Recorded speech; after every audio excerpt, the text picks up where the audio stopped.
महाराष्ट्र में बीएमसी समेत 29 नगर निगमों के लिए 15 जनवरी को मतदान होना है और इसके लिए आज प्रचार का आखिरी दिन था। प्रचार के दौरान कहीं यह नहीं लगा कि यह नगर निगम का चुनाव है। एक से एक धुरंधर नेता प्रचार के लिए उतरे हुए थे। प्रचार के आखिरी दिनों में सबसे ज्यादा सुर्खियां समाजवादी पार्टी के नेता अबू आजमी ने बटोरी। अबू आजमी ने तो सीधे ओवैसी से पंगा ले लिया। सुनिए कैसे अबू आजमी ने पटक के 32 तोड़ देने की धमकी दे दी भाई ओवैसी को। सुनो नरेंद्र मोदी, देवेंद्र फडणवीस और अखिलेश यादव, मुझे भी मोम का समझ रहे हो क्या?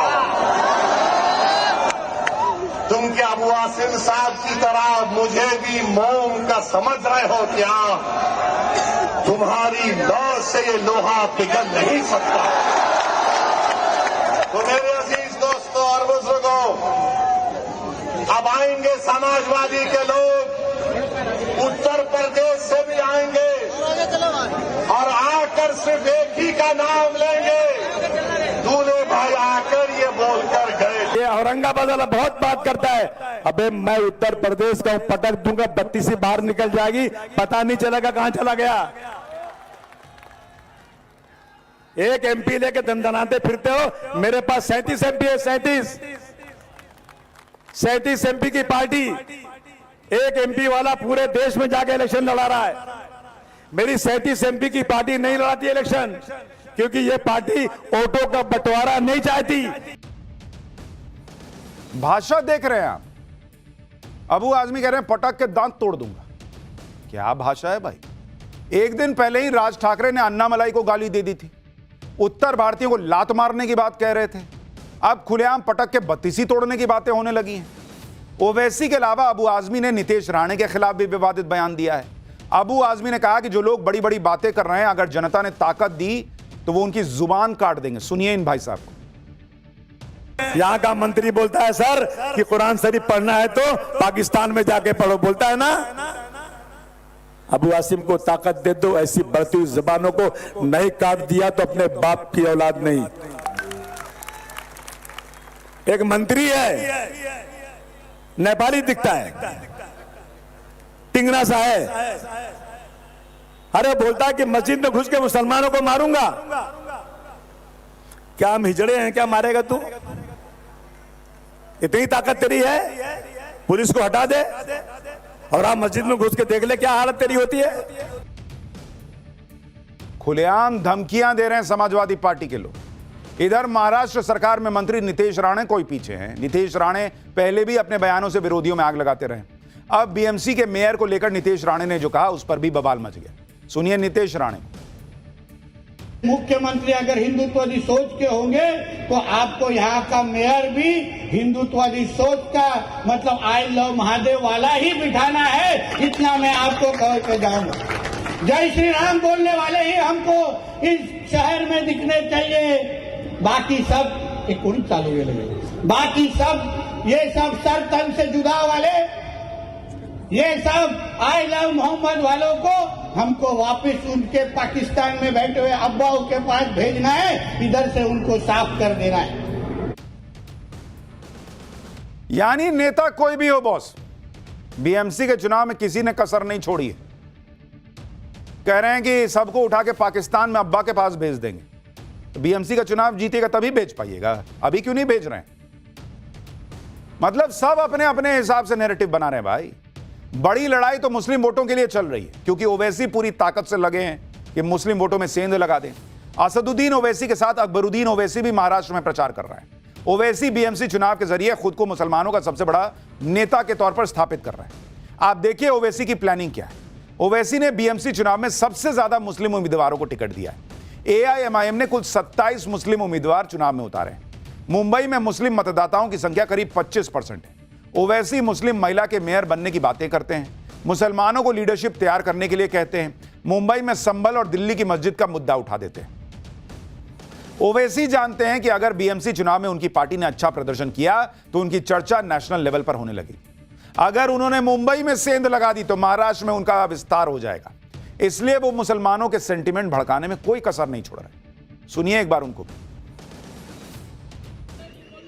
नरेंद्र मोदी की सरकार ने हमारे देश में वक्फ का काला कानून बनाया जिसके जरिए से मस्जिद, दरगाह, खानका, कब्रस्तान को छीना जा सकता है। और मेरी बात याद रखो, खुदा ना खास्ता संभल की मस्जिद अब परेशानी के माहौल में आ चुकी है कानून बनने के बाद।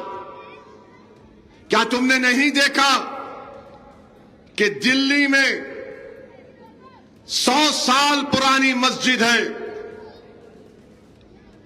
सर्वे होता है, मस्जिद कमेटी को नहीं मालूम, सर्वे हो जाता, और सुबह 1 बजे बुलडोजर लाकर उस मस्जिद की जो जायदादें थी तमाम को तोड़ दिया गया। सीनियर ओवैसी मुस्लिम सेंटिमेंट से खेल रहे हैं, मोदी सरकार पर मुस्लिम पर जुल्म करने का आरोप लगा रहे हैं, तो जूनियर ओवैसी यानी अकबरुद्दीन ओवैसी सीधे पीएम मोदी पर हमला कर रहे हैं। अकबरुद्दीन ओवैसी कैसे अग्रेसिव बयानबाजी कर रहे हैं, सुनिए उनको भी जरा। सुन ले मोदी, सुन ले मोदी भक्तों, सुन लो सुनने वालों, ना मैं अपना कलमा छोड़ने तैयार हूं, ना मैं अपनी कुरान छोड़ने तैयार हूं, ना मैं अपनी शरीयत छोड़ने तैयार हूं, ना मैं अपनी मस्जिद छोड़ने तैयार हूं, ना मैं अपना हिजाब छोड़ने तैयार हूं, ना मैं अपनी बस्ती छोड़ने तैयार हूं, ना ही मैं अपने मुल्क हिंदुस्तान को छोड़ने तैयार हूं। अकबरुद्दीन ओवैसी और भड़काऊ बयानों का पुराना नाता रहा है। अकबरुद्दीन ओवैसी ने ही कहा था कि 15 मिनट के लिए पुलिस हटा लो तो पता चल जाएगा कि मुसलमानों में कितनी ताकत है। और अब महाराष्ट्र में भी अकबरुद्दीन ओवैसी ने फिर से अपने भाषण में 15 मिनट का जिक्र किया है। अपना डालेंगे ना, 15 मिनट निकालेंगे ना, वोट डालने के लिए 15 मिनट निकालेंगे ना, 15 को मजलिस को कामयाब कर रहे। हाँ, नारे तकबीर, नारे तकबीर, नारे तकबीर। बीएमसी चुनाव प्रचार खत्म होने से पहले सारी लाइमलाइट अबू आजमी, नितेश राणे और ओवैसी लेकर चले गए। इधर ठाकरे भाई भी विवादित बयान देने में पीछे थोड़े ही हैं। राज ठाकरे ने बीजेपी नेता अन्नामलाई को मंच से गाली दे दी, रसमलाई कहा, लुंगी हटाओ पुंगी बजाओ जैसे बयान दिए। वहीं उद्धव ठाकरे भी बीजेपी पर हमला करने के चक्कर में अजीब बातें कर रहे हैं। बीजेपी के हिंदुत्व पर सवाल उठाते हुए उद्धव ठाकरे ने कहा है कि बीजेपी वाले गोमूत्र के लिए लाइन लगा सकते हैं लेकिन रक्तदान के लिए नहीं। बीजेपी इतनी बेशर्म है कि वो रावण को भी अपनी पार्टी में शामिल करा सकती है। बीजेपी हिंदुत्व का इस्तेमाल चुनाव के लिए करती है। उद्धव ठाकरे के बयान पर सीएम फडणवीस ने कहा कि वो हिंदुत्व पर गर्व करते हैं, इसलिए हिंदुत्व की बात करते हैं। सुनिए। मैंने तो ओपन चैलेंज दिया है, उद्धव जी के भाषण में विकास का मुद्दा दिखाइए और मेरे से 5,000 रुपया ले जाइए। हमारे अगर भाषण आप देखेंगे तो उनको जवाब देते हैं हम। और हिंदुत्व क्यों नहीं बोलेंगे भाई, हमको गर्व है, हमारे हिंदुत्व पर गर्व है, वी आर अनअपोलोजेटिक, इसलिए हम हिंदुत्व बोलते हैं। लेकिन हमारी भाषणों में 95% केवल डेवलपमेंट होता है, वो डेवलपमेंट पे बोलते ही नहीं है। लोग भी कह रहे हैं कि क्या दिन आ गया है, बाला साहब ठाकरे की पार्टी के वारिस जो हैं वो हिंदुत्व से उनको दिक्कत हो रही है। उद्धव ठाकरे बीजेपी को हिंदुत्व के मुद्दे पर घेरने की कोशिश कर रहे हैं तो उनके बेटे आदित्य ठाकरे अलग ही लेवल पर जाकर पॉलिटिक्स कर रहे हैं। आदित्य ठाकरे ने सीएम देवेंद्र फडणवीस की नकल उतार दी। आदित्य ठाकरे ने जो मिमिक्री की उस पर सीएम देवेंद्र फडणवीस ने भी पलटवार किया है, देखिए जरा। आमची मुंबईमध्ये सत्ता येणार आणि सत्ता आल्यानंतर अध्यक्ष महोदय, मोदी साहेब, आम्ही इथून बांगलादेशला काढणार, ये जलवा है मेरा, मैं आऊंगा। आता काही लोकांनी काल माझीच नक्कल केली, मला मजा येते कोणी माझी नक्कल केली तर मला आवडतं, मला काय प्रॉब्लेम नाही आहे। पण त्यांना हे समजायला पाहिजे, अरे नक्कल करता करता काकाच्या पक्षाची काय स्थिती झाली। उद्धव ठाकरे हो या उनके बेटे आदित्य ठाकरे हो, वो हिंदुत्व को लेकर बीजेपी पर अटैक कर रहे हैं, सीएम देवेंद्र फडणवीस पर अटैक कर रहे हैं। उधर राज ठाकरे को हिंदी भाषी और तमिल भाषियों को डराने धमकाने के पुराने काम में लगा दिया है। मराठी के नाम पर लोगों को धमका रहे हैं, उत्तर भारतीयों को धमकी दे रहे हैं, जबकि इस तरह की राजनीति को महाराष्ट्र लगातार नकार रहा है। पिछले साल भी राज ठाकरे की पार्टी ने मराठी भाषा के नाम पर उत्तर भारतीयों के साथ बदसलूकी की थी, जिस पर बीजेपी नेता बृजभूषण शरण सिंह ने राज ठाकरे को तभी चेतावनी दी थी। बृजभूषण शरण सिंह ने कहा था कि अगर किसी ने आह्वान कर दिया और उत्तर भारत के नौजवान राज ठाकरे से मिलने चले गए तो राज ठाकरे झेल नहीं पाएंगे। सुनिए तब उन्होंने क्या कहा था। मैं उनको कहता हूं कि उनको सद्बुद्धि आवे। उत्तर भारतीयों में बड़ा रोष है और अगर कोई भला आदमी आह्वान कर दे तो राज ठाकरे साहब आप झेल नहीं पाओगे।